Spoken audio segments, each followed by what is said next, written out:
Railway सुरक्षा बल की महानिदेशक सोनाली मिश्रा ने उज्जैन रेलवे स्टेशन पहुंचकर रेलवे अधिकारियों, आरपीएफ एवं सुरक्षा एजेंसियों के साथ बैठक की, जिसमें सिंहस्थ 2028 के दौरान रेलवे नेटवर्क के माध्यम से आने जाने वाले श्रद्धालुओं की सुरक्षा और सुविधा को लेकर रणनीति तैयार की गई। इसके बाद उन्होंने रेलवे स्टेशन के विभिन्न हिस्सों का निरीक्षण किया और उन स्थानों का जायजा लिया जहां भविष्य में holding area, entry exit corridor और यात्री सुविधा केंद्र विकसित किए जाएंगे। मीडिया से बातचीत में सोनाली मिश्रा ने बताया कि सिंहस्थ के दौरान सबसे बड़ी चुनौती करोड़ों श्रद्धालुओं की सुरक्षित आवाजाही और भीड़ नियंत्रण की होती है। उन्होंने कहा कि railway police, Madhya Pradesh police, RPF, CRPF, NDRF और अन्य सुरक्षा एजेंसियां संयुक्त रूप से काम करेंगी ताकि अव्यवस्था या हादसे से बचा जा सके। प्रयागराज महाकुंभ की तर्ज पर उज्जैन सिंहस्थ में भी आधुनिक तकनीक का उपयोग किया जाएगा, जिसमें एआई बेस्ड कैमरे, स्मार्ट सर्वेलांस सिस्टम और टेक्निकल मॉनिटरिंग नेटवर्क शामिल होंगे, जिससे भीड़ की गतिविधियों, ओवरक्राउडिंग और मूवमेंट पैटर्न पर लगातार नजर रखी जाएगी ताकि समय रहते स्थिति को नियंत्रित किया जा सके। वहीं रेलवे स्टेशन और आसपास के क्षेत्रों में ऐसे होल्डिंग एरिया विकसित किए जाएंगे जहां श्रद्धालुओं को पानी, पंखे, वॉशरूम और अन्य बेसिक सुविधाएं उपलब्ध कराई जा सकें। साथ ही सोनाली मिश्रा ने सिंहस्थ 2028 को लेकर और भी जानकारियां साझा की।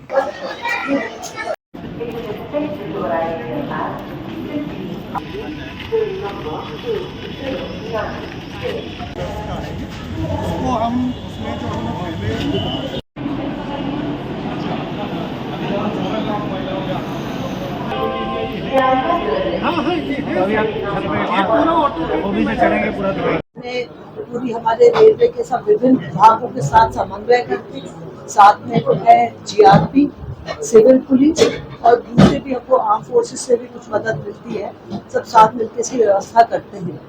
इसके लिए बहुत इम्पोर्टेंट ये रहता है कि हम किस तरीके से उस समय जो श्रद्धालु यहाँ आते हैं, हमारे रेलवे के जो नेटवर्क को यूज करके उनको हम कितने सुगमता से यहाँ लाएं,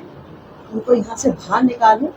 और विशेष रूप से जो वापस जा रहे हैं उनको हम एक सुविधा देते हुए सुगमता से यहाँ से बाहर निकाल दें। तो उसकी पूरी व्यवस्था का ही हमें पूरी टीम ने आज, जैसे कि डीआरएम साहब हैं, बदलाव उनकी टीम, मेरे आईजी हैं एडीजी राकेश गुप्ता साहब, उनकी पूरी टीम, डीआईजी, एसपी, सभी हम साथ में मिलके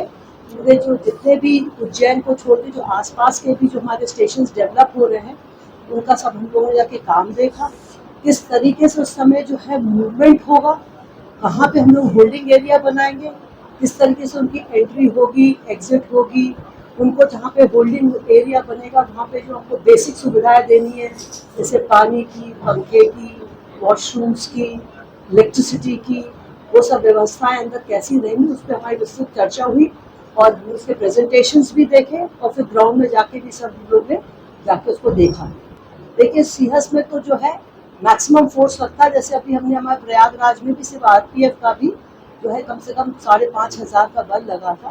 और वो और बढ़ता भी, क्योंकि सब इसके अंदर दूसरे फोर्सेस भी इसके साथ में कोऑर्डिनेट करते हैं। जैसे मैंने बताया जीआरपी, सिविल पुलिस भी आती है, कुछ हमको एनडीआरएफ ये सब भी मिलते हैं और साथ में जो आप बता रहे हैं कि काफ़ी टेक्निकल जो है गैजेट्स का भी हम इस्तेमाल करते हैं। तो उस समय जो अभी जो CCTVs हैं हमारे पास में, तो उसमें और बढ़त होगी। उसमें AI बेस भी हम रखेंगे, जिसमें कि फेशियल रिकॉग्निशन सिस्टम के भी हमारे कैमरेज लगते हैं, कॉम्बिनेशन में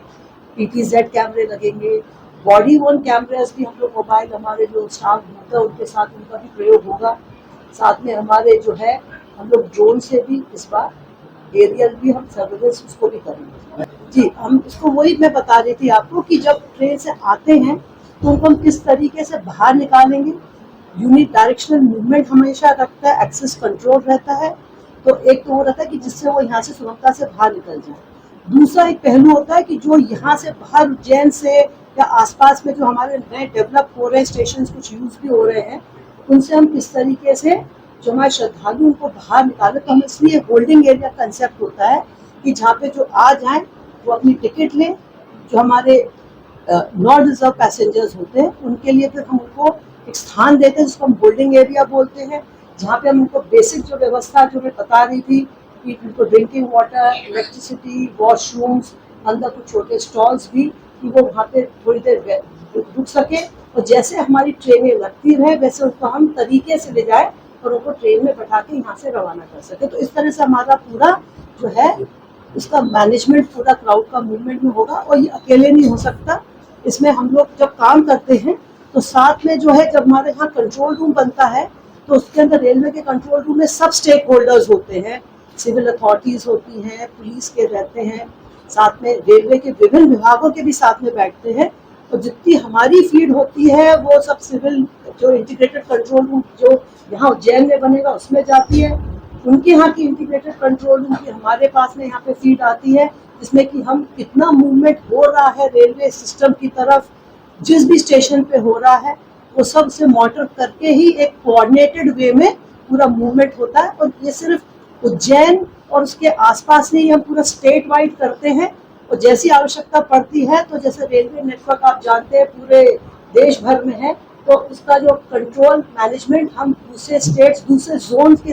माध्यम से भी उस हिसाब से मैनेज करते रहते हैं जैसा रिक्वायर।